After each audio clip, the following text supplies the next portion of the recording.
Di 10K subscriber channel Novel Official, akan adakan giveaway untuk 3 orang pemenang.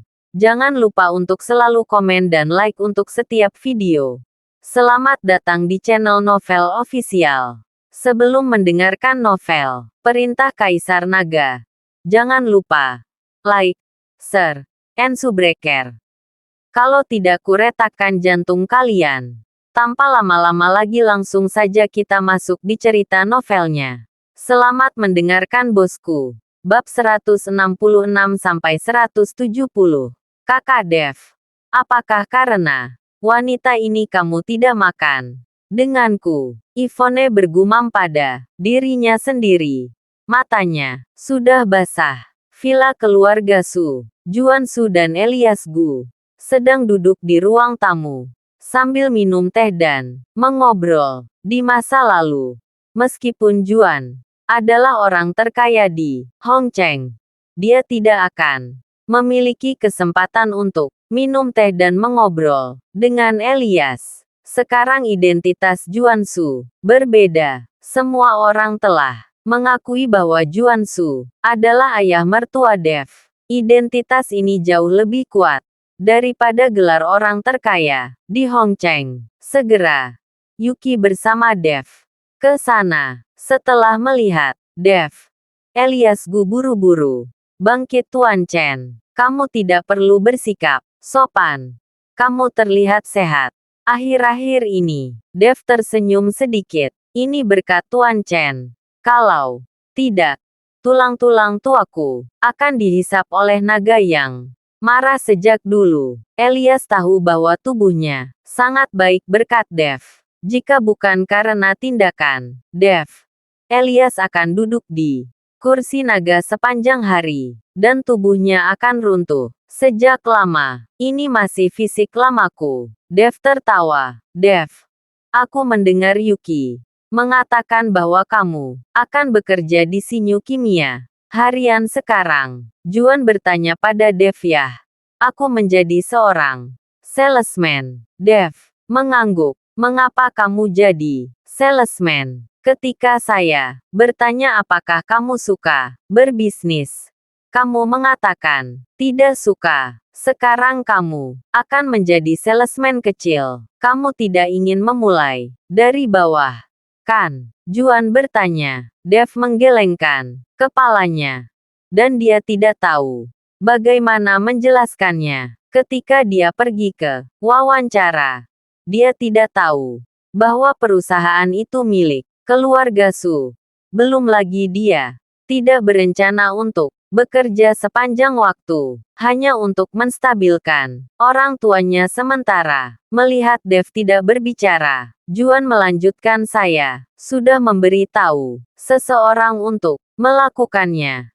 Dan ketika Anda pergi bekerja pada hari Senin, saya akan langsung memberi Anda jabatan ketua. Yuki, bagaimanapun, Yuki tidak akan pergi ke perusahaan untuk waktu yang lama atau bahkan 2 bulan. Saya berharap Junior mengelolanya sendiri. Dan saya tidak khawatir tentang itu. Ketika Dev mendengar ini, dia langsung bingung. Dan dia melambaikan tangannya lagi dan lagi. Presiden Su, saya tidak ingin melakukannya. Saya benar-benar tidak punya waktu untuk mengelola perusahaan. Karena menjadi salesman hanya untuk menenangkan orang tua saya. Saya memiliki hal-hal yang lebih penting untuk dilakukan. Dev tidak ingin terjerat oleh hal-hal duniawi. Dia harus bergegas untuk berkultivasi, atau dia tidak akan bisa mendarat di pulau tanpa nama pada tanggal 15 Juli. Jangan menolak lagi. Masalah ini sudah selesai. Karena kamu tidak bisa bekerja di perusahaan setiap hari. Kamu hanya bisa melakukan bisnismu sendiri. Juan berpikir bahwa Dev malu dan menolak dengan sopan. Jadi dia membiarkan Dev mengambil alih. Melihat ini, Dev tidak bisa berkata apa-apa. Makanan sudah siap. Dan beberapa orang makan dan mengobrol. Penatua Gu Apakah kamu mencariku karena kuas roh? Dev setuju untuk datang untuk makan malam karena Yuki mengatakan bahwa Elias ada hubungannya dengan dia. Elias berkata dengan ekspresi malu, Tuan Chen. Saya sudah berbicara dengan Taois. Dia sudah dalam perjalanan kembali. Seharusnya hanya memakan waktu beberapa hari sebelum dia kembali. Saya sudah merepotkan Penatua-gu. Dev sekarang sangat ingin menyembuhkan mata ibunya. Tidak mengapa. Justru saya punya sesuatu yang ingin saya minta bantuan Tuan Chen. Elias Gu berkata, Penatua-gu, jangan ragu untuk mengatakan apapun. Selama aku bisa melakukannya, aku tidak akan pernah menolak. Dev mengangguk. Tuan Chen, saya tahu bahwa Anda memiliki kekuatan yang tidak dapat diprediksi. Saya memiliki seorang teman lama yang pernah membawa istrinya mengunjungi makam, dan istrinya mulai menjadi gila. Tidak ada cara untuk mencari dokter dan obat-obatan di mana-mana. Saya pikir Tuan Chen mungkin bisa menyembuhkan. Sejak Elias Gu melihat Dev mengusir naga yang marah di kursi naga, dia sudah mengagumi Dev. Setelah dia pergi ke kuburan, dia gila ketika mereka kembali. Mungkin hanya dihantui oleh hantu. Tidak ada masalah besar. Dev berkata dengan ringan. Jika Tuan Chen dapat menyembuhkan, saya akan memberi tahu teman lama saya ini sekarang dan memintanya untuk membawa istrinya menemui Tuan Chen. Elias Gu dengan senang hati mengeluarkan ponselnya dan bersiap untuk menelepon. Dev melambaikan tangannya dan menghentikan Elias Gu. Tuan Gu tidak terburu-buru. Hal semacam ini paling baik dilihat di malam hari. Penatua Gu beritahu saya alamatnya. Setelah pulang kerja, saya akan pergi ke sana sendiri. Itu benar-benar merepotkan. Tuan Chen, Elias Gu berulang kali berterima kasih padanya. Hanya sedikit usaha. Saya mohon Penatua dahulu untuk menemukan kuas roh. Itu tidak sama dengan mengganggu Anda. Dev berkata sambil tersenyum. Tolong dan bantu satu sama lain. Jangan sopan satu sama lain. Piringnya akan dingin untuk sementara waktu. Juan membuka mulutnya. Kalau tidak, dia tidak tahu kapan mereka berdua akan sopan. Setelah makan, Dev dikirim kembali ke perusahaan oleh Yuki. Dev, aku akan menjemputmu di malam hari dan pergi menemuimu. Aku belum pernah bertemu hantu yang kerasukan sebelumnya. Yuki mengikuti Dev dengan penuh semangat. Apakah kamu tidak takut? Dev bertanya dengan sedikit main-main ketika dia melihat ekspresi bersemangat Yuki. Apa yang kamu takutkan? Bukankah kamu di sini? Tetapi aku tahu bahwa kamu sangat ahli dalam pengobatan, dan kamu dapat menarik hantu dan jiwa. Beberapa anak takut menangis di malam hari. Beberapa dokter hanya mengucapkan beberapa mantra, tidak suntikan dan tanpa obat. Yuki berkata dengan acuh. Tak acuh. Dev tersenyum dan tidak mengatakan apa-apa lagi. Dia tahu bahwa ketika Yuki benar-benar melihatnya, dia mungkin akan ketakutan. Setengah mati, Dev keluar dari mobil. Yuki langsung mengemudi. Dan di lantai atas, Yvonne masih berdiri di dekat jendela. Dia telah menunggu Dev kembali.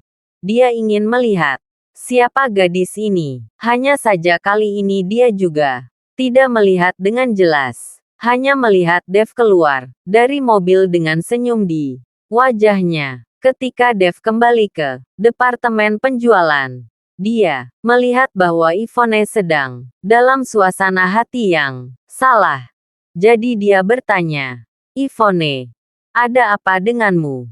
Tidak masalah. Yvonne tidak memandang Dev. Hanya mencoba yang terbaik untuk tersenyum dan pergi. Dev tidak terlalu peduli. Dia hanya duduk di tempat kerjanya untuk bekerja. Di sore hari, kantor pusat, Grup Su mengeluarkan file yang ditempatkan langsung di meja manajer umum. Junior melihat isi file. Wajah Junior menjadi sangat jelek dan mengerikan. Isi file adalah penyesuaian personel. Dev akan menjadi Ketua Kimia Harian Sinyu yang akan berlaku Senin depan. Dengan cara ini, Dev menjadi bos langsung Junior. Kenapa?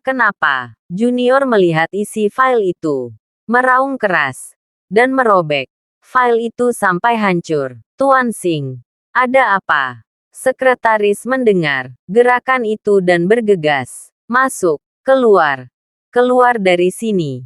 Junior berteriak pada sekretaris dan langsung memarahi sekretaris dan melarikan diri. Pada saat ini, Junior, seluruh orang tampak gila.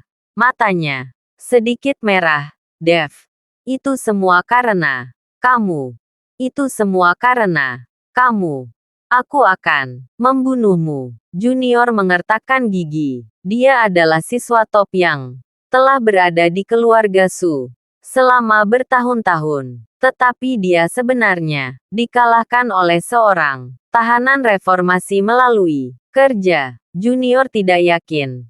Pada saat ini hatinya menjadi sangat terdistorsi. Setelah waktu yang lama, emosi Junior perlahan menjadi tenang. Melihat arsip yang telah tercabik-cabik sendiri, dia perlahan membuka lacinya. Pada saat ini, di laci Junior, sebuah pistol diletakkan di dalamnya. Melihat pistol di depannya, Junior tampaknya membuat keputusan yang sulit. Perlahan mengambil pistolnya. Junior mengelus tubuh pistol yang dingin.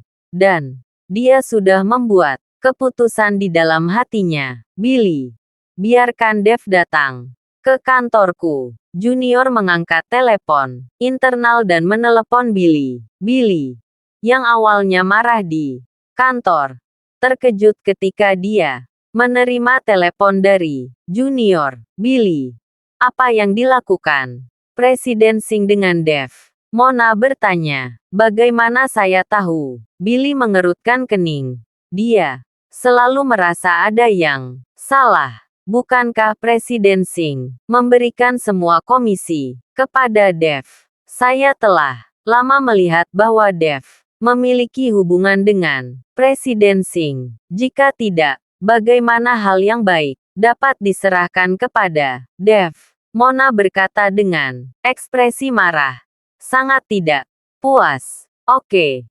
Berhenti mengomel. Aku menyebalkan sekarang. Billy memelototi Mona. Lalu, berjalan keluar dari kantor. Datang ke stasiun kerja Dev. Dan berkata Dev.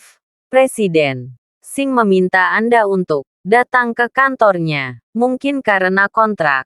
Apa yang harus Anda katakan? Setelah Anda pergi, Anda harus tahu bahwa jika Mona dan saya tidak mengelola hubungan sebelumnya, dapatkah Anda menandatangani kontrak dengan mudah? Dev melirik Billy, mengangkat sudut mulutnya sedikit, mencibir, dan tidak mengatakan apa-apa, bangkit dan pergi. Melihat Dev seperti itu, Billy sangat marah. Apa jika Mona tidak memperkenalkan Anda untuk masuk? Bisakah Anda tetap di perusahaan ini? Berani melawan saya? Saya akan membuat Anda menyesal cepat atau lambat. Kantor Junior. Setelah Dev tiba, sekretaris ingin melapor. Tetapi Dev mendorong pintu dan masuk. Dan sekretaris tidak bisa menghentikannya. Tuan Singh. Dia memaksa. Sekretaris itu sangat ketakutan sehingga dia buru-buru menjelaskan kepada Junior. Junior memandang Dev, melambaikan tangannya ke arah sekretaris dan berkata, keluar. Tidak ada yang diizinkan masuk tanpa aku. Melihat ini, sekretaris mengangguk dan keluar. dan menutup pintu. Duduk. Junior menunjuk ke kursi di depannya. Dev juga tidak sopan. Dan duduk tepat di seberang Junior. Keduanya saling memandang seperti ini selama 1 menit penuh. Dan tak satu pun dari mereka mengatakan apa-apa. Jika kamu ada hubungannya denganku, katakan saja padaku dengan cepat. Aku sibuk. Dev melihat bahwa Junior diam.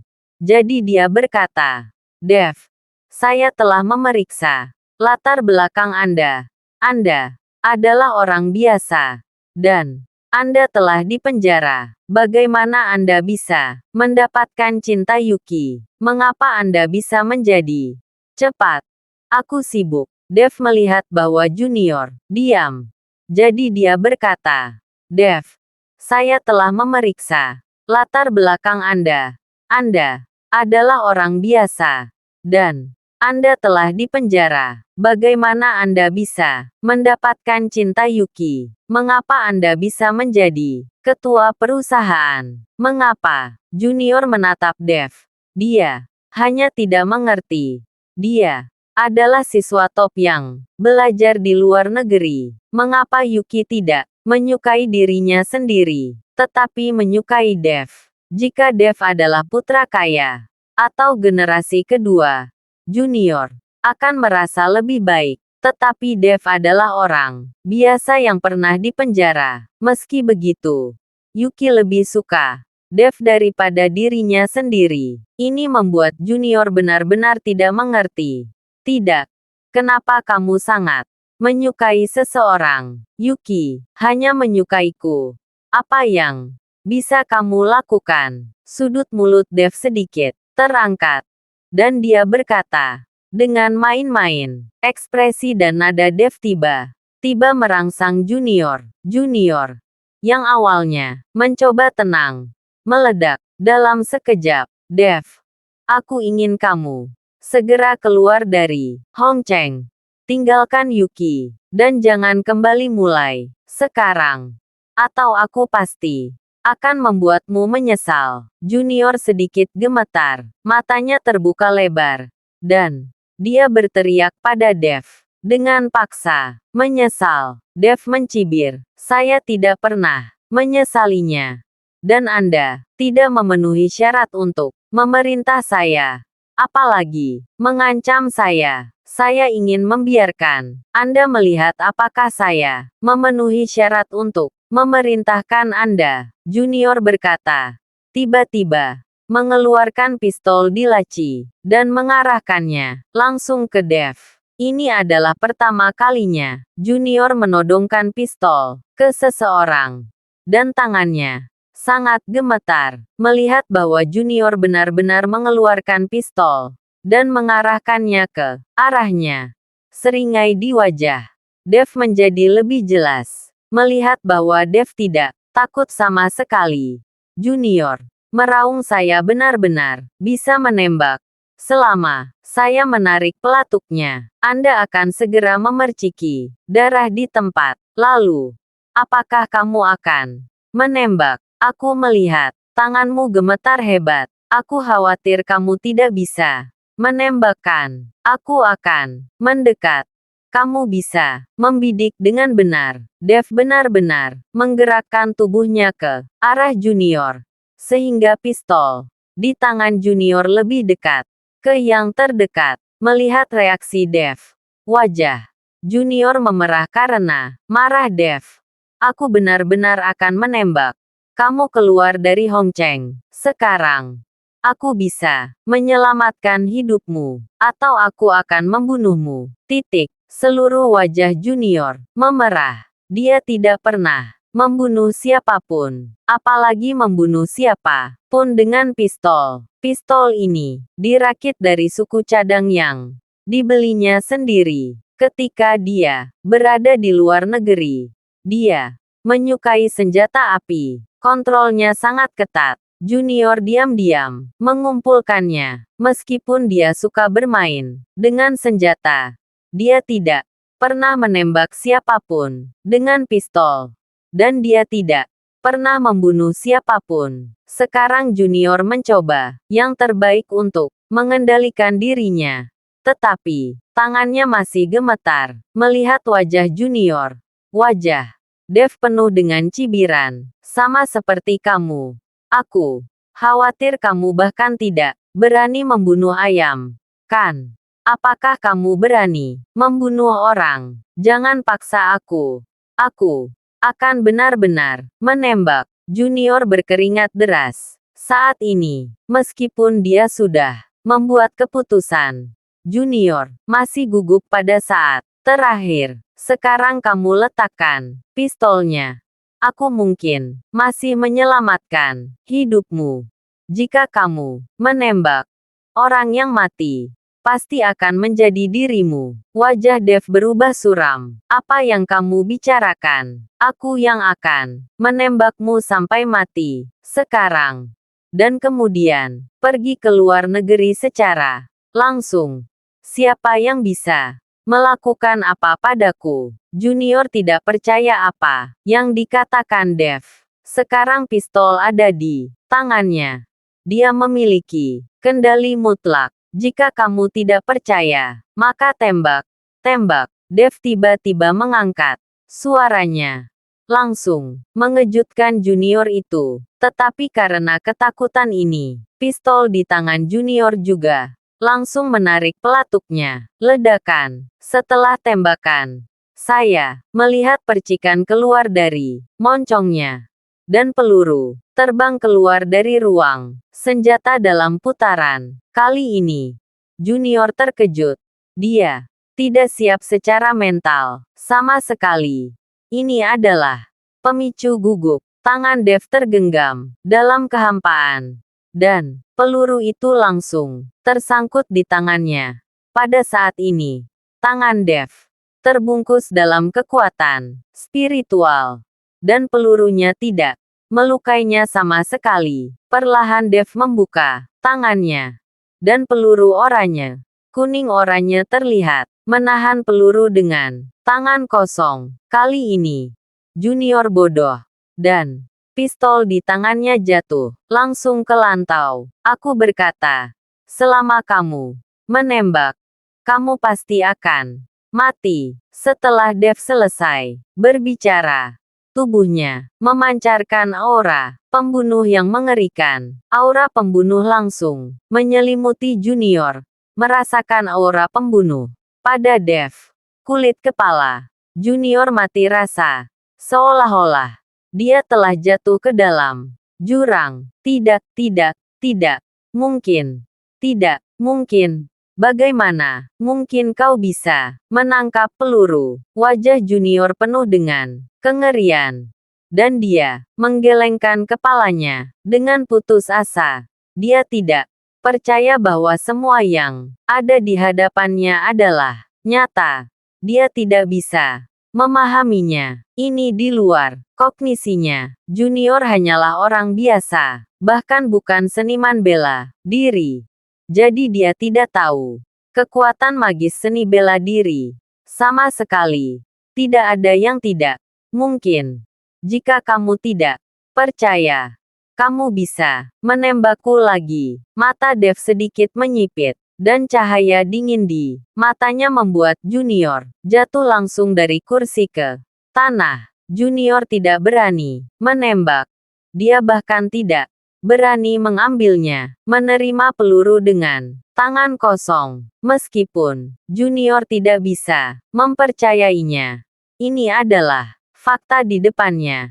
Dan dia tidak tahan untuk mempercayainya. Pada saat ini, Junior tampaknya ingin memahami mengapa Dev, seorang pria biasa yang pernah dipenjara, dapat disukai oleh Yuki. Bisakah orang yang bisa menangkap peluru dengan tangan kosong menjadi orang biasa? Junior tahu bahwa Dev pasti memiliki identitas lain yang tidak bisa dia temukan.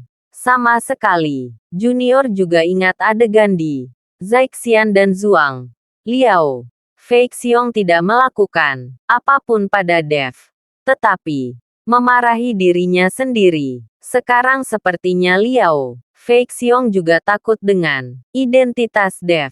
Ternyata dia sama sekali tidak berasal dari dunia yang sama dengan Dev. Junior selalu bangga pada dirinya sendiri sebagai orang yang kembali dari luar negeri, berpikir bahwa dia 100 kali lebih kuat dari Dev. Tetapi pada saat ini dia tiba-tiba menyadari bahwa dia masih dangkal. Tolong jangan bunuh aku. Junior menjadi pengecut, takut. Dia takut mati. Dan dia berani membunuh. Dia hanya menarik pelatuk di bawah ketegangan. Meskipun dia sudah bersiap untuk itu, Junior masih tidak berani menarik pelatuk untuk membunuh ketika dia benar-benar menghadapinya. Melihat Junior seperti itu, Dev juga kehilangan minat untuk membunuhnya. Dia melemparkan peluru ke tanah dan berkata dengan dingin, mulai hari ini, keluar dari Hong Cheng. Jangan sampai aku melihatmu lagi. Setelah Dev selesai berbicara, dia berbalik dan berjalan keluar dari kantor. Ketika pintu kantor terbuka, sekretaris ada di pintu. Ketika dia melihat Junior berlutut di tanah melalui celah pintu yang terbuka, dia tercengang. Dev melirik sekretaris dan terkejut. Tetapi Dev tidak mengatakan apa-apa. Dan dia tidak menutup pintu. Jadi, dia membiarkan sekretaris itu menatap Junior yang berlutut di tanah. Pergi. Junior meraung pada sekretaris. Sekretaris itu sangat ketakutan sehingga dia melarikan diri dengan tergesa-gesa. Dan dia juga panik karena takut dia akan dikeluarkan karena dia melihat keburukan Junior. Sekretaris belum tahu.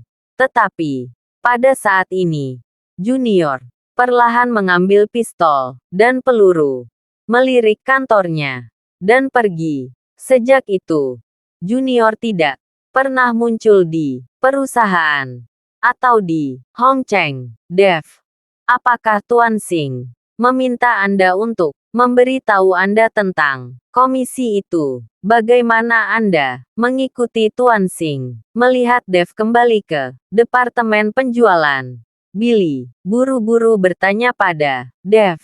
Meskipun dia tidak terlalu suka berbicara dengan Dev, Billy masih menemukan Dev untuk komisi. Tidak mengatakan apa-apa, Dev melirik Billy dan berkata dengan dingin, Dev, saya pikir Anda hanya ingin mengambil komisi sendiri.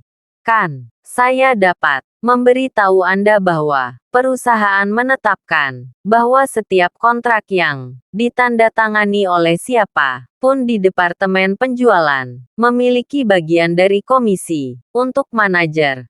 Belum lagi bahwa perusahaan Diamond telah berjalan selama beberapa bulan. Apakah Anda itu hanya kontrak untuk apa-apa? Jangan berpikir bahwa Anda luar biasa. Jika bukan karena perkenalan saya, apakah Anda dapat bergabung dengan perusahaan? Melihat Dev seperti itu, Mona berkata dengan marah, saya tidak peduli dengan komisi itu. Jika ada, saya tidak mau. Dev melirik Mona itu, dan kemudian berkata dengan ringan, Dev, ini yang kamu katakan. Semua orang telah mendengarnya. Kamu tidak menginginkannya sama sekali.